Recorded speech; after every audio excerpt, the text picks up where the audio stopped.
Hello, thanks for joining us for a conversation on resilient parenting and self care. My name is Joe Primo, and I'm the CEO of Good Grief. This conversation is going to offer you tools on practicing self care and positive self talk. The information we're sharing is adapted from Arizona State University's Resilient Parenting for Bereaved Families program, who we have proudly partnered with for the past 3 years to provide this program to our families. And I'm excited to share this resource because the tools covered in fostering resilient parenting for grieving families can be adapted to help any parent during this time of fear, isolation, and adversity. So let's get started by acknowledging that this pandemic has likely changed your family's life, making things look a lot different than they did before. You're probably spending more time together. Your usual events or gatherings are canceled. You may be working from home. Your children are going to school online. And now you have to know how to help them during so much uncertainty. This obviously makes for a very stressful time. And during heightened times of stress, self care becomes all the more critical, especially for parents, because a parent's mental health affects a child's mental health. And yet, we have found that parents often struggle with being able to prioritize both taking care of themselves and their family at the same time. But it's important to give yourself permission to take care of yourself by remembering that this mindset is not self indulgent. By making self care a priority, you're putting yourself in a better situation to be able to better care for your family. And I'm sure that recently you've probably been inundated with everyone emphasizing the importance of self care. This is not new, but it can be really difficult to know where to begin and how to separate the helpful information from the cliches. As you take on learning a practice of self-care, I really want to challenge you to begin your self-care practice by noticing your own internal dialogue. That is how you speak and think to yourself. And yes, we all speak to ourselves. As you're thinking about this, are you kind? Are you critical? If someone else heard what you say in the privacy of your mind, would they want to speak to you? I think when we're feeling stressed, overwhelmed, or frustrated, we often become our very own worst critic. We begin to tell ourselves statements such as, I can't do this, this only happens to me, I'm not good enough, and so on. And this probably sounds familiar to everyone listening right now because you're not alone in this habitual thinking. These negative thoughts are normal and they're actually instinctual to have. The problem here is we don't often have the self awareness to notice our self talk when we are in this cycle of unkind and critical thinking.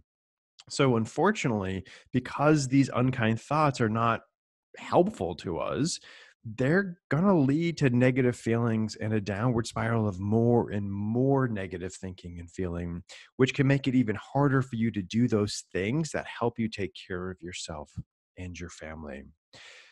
But here's the thing. Once we recognize, pay attention to, and ultimately label our self talk for what it is, just a thought, then we can work to reframing negative self talk.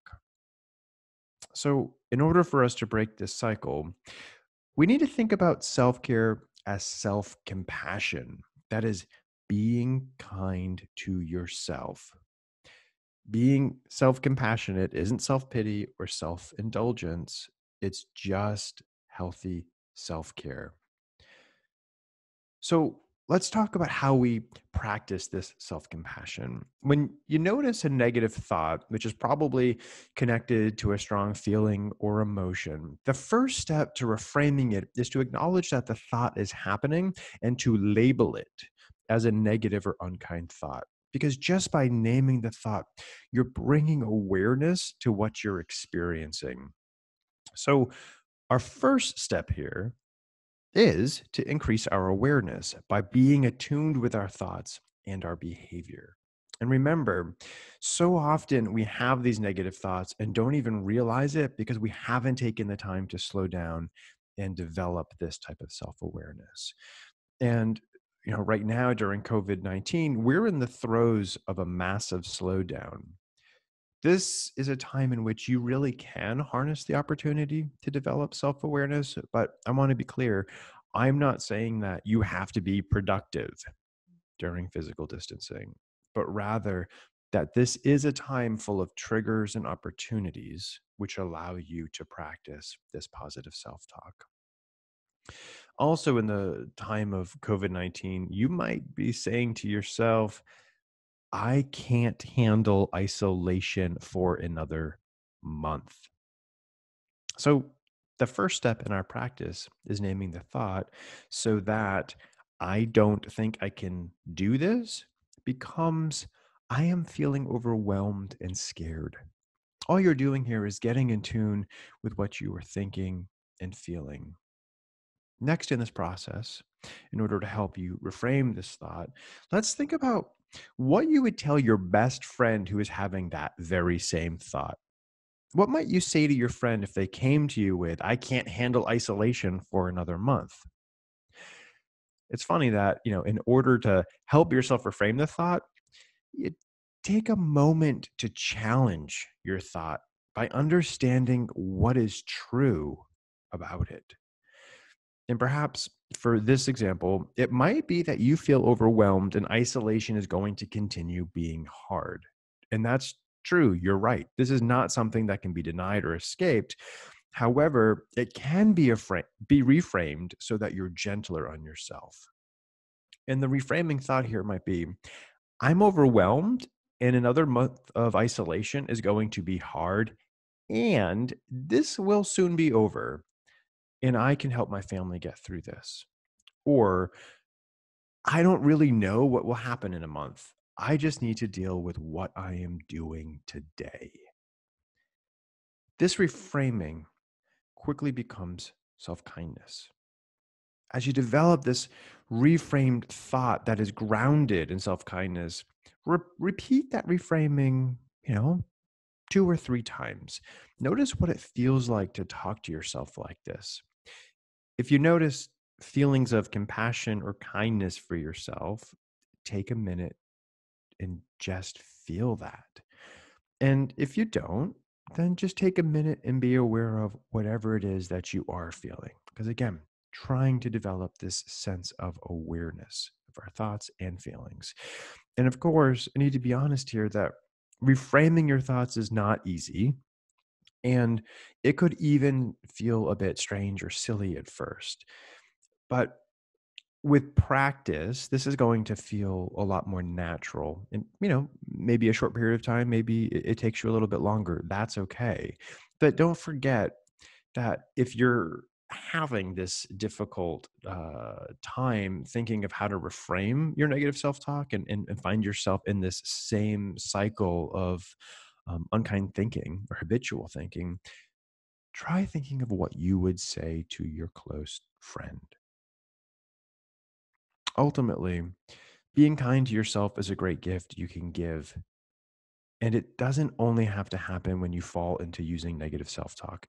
The more you are kind to yourself throughout the day, the easier it's going to be to reframe the negative thoughts as they arise in the moment. So let's acknowledge that life is incredibly busy and chaotic for most parents, which might make this practice feel impossible. But every time you fall into the habitual negative self talk, you also have the opportunity to return to this commitment to yourself with kindness and generosity. And here's a pro tip: as you're forming a new habit, help yourself out by putting post it notes with kind words or thoughts on your mirror or setting a few daily reminders on your phone, something like that. And these small steps are ultimately going to add up over time. So, as we wrap up here, let's remember that we started out with the goal of being kinder to ourselves and building a self care practice that helps us by increasing awareness of our internal thoughts. And that during times of stress, that is when it is easiest to get caught in these negative thought cycles.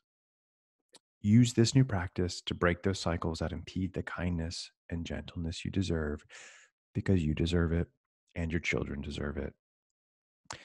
And when you give yourself the time to practice self care, you're not only taking better care of your family, but modeling and teaching for your children the importance of this practice as well. We've got a whole bunch more resources about this subject on our website, good-grief.org. Be sure to check out the resource page and this webinar's accompanying tip sheet. Take care and be well.